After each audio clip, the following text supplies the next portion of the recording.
Pada tahun 2008, keris ditetapkan sebagai Karya Agung Warisan Budaya Indonesia Tak Benda (ICH) UNESCO.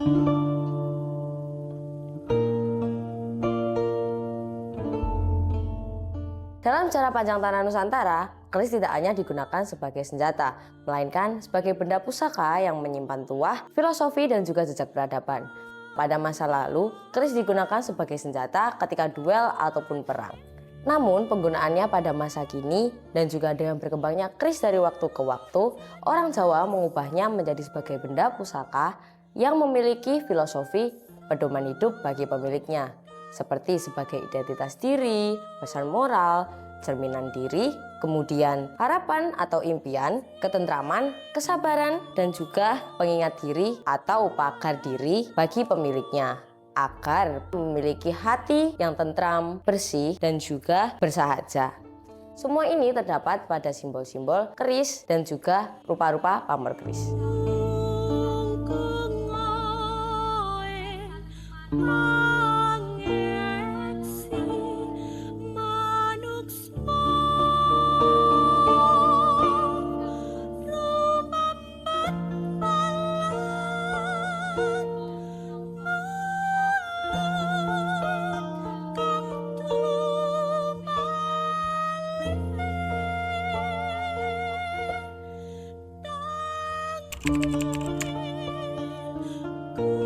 Pada tahun 2008, keris ditetapkan sebagai Karya Agung Warisan Budaya Indonesia Tak Benda (ICH) UNESCO.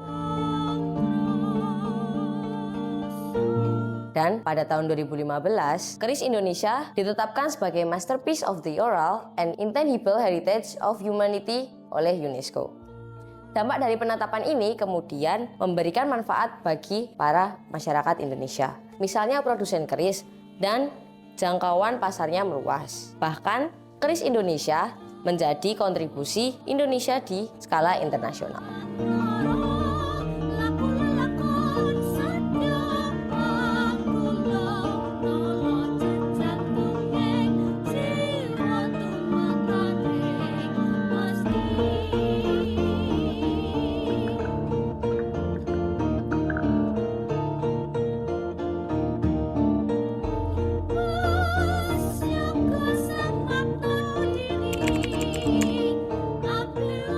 Melalui keris pula kita dapat melihat jejak peradaban Indonesia seperti pada relief Candi Sukuh.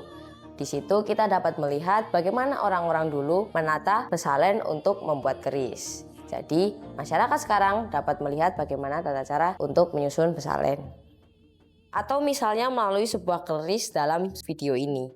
Sebuah keris berdapur Kebolajar Pamor Melati, Sinebar Tangguh Pajajaran.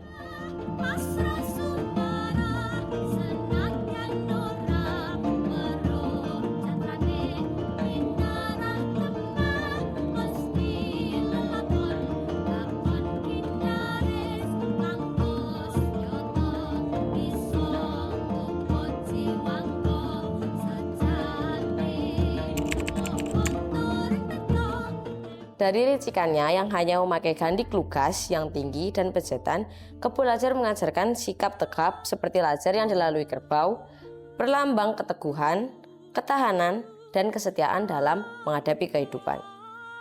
Dari ciri tangguhnya, yaitu pasikutan yang kaku dan bilahnya yang tipis seperti untuk menegaskan keris di zaman Pajajaran seperti beralih fungsi sebagai alat pertanian. Hal ini juga menggambarkan betapa makmurnya kerajaan Hindu-Buddha yang berpusat di Pakuwon atau Bogor.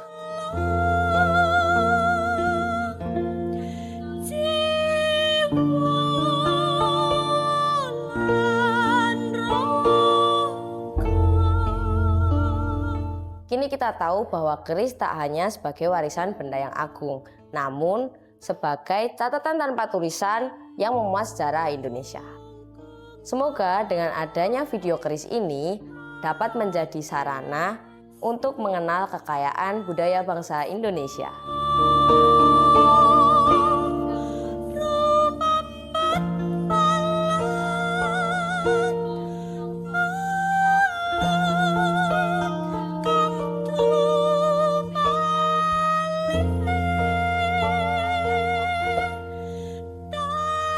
kasih.